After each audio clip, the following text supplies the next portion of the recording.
nga. Aking tala sa gabing madilim, ikaw ang bawat sana sa lahat ng hiling, sa hirap man o sa saya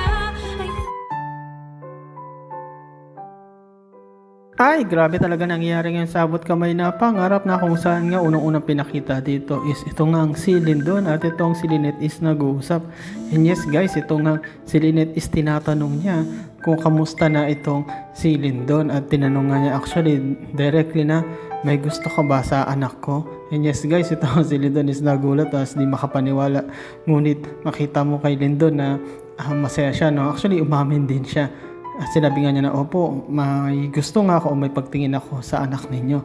At ito namang si Lynette is masaya din dahil nga alam niya na itong si Lindon is mabait din na tao, mabait din na doktor. At ito nga si Annalyn talaga is actually marami nagkakagusto dito, hindi lang si Doc Lindon, kundi yung iba pa tulad ni Harry at marami pa, no? Kasi nga mabait ito at talagang maalaga rin.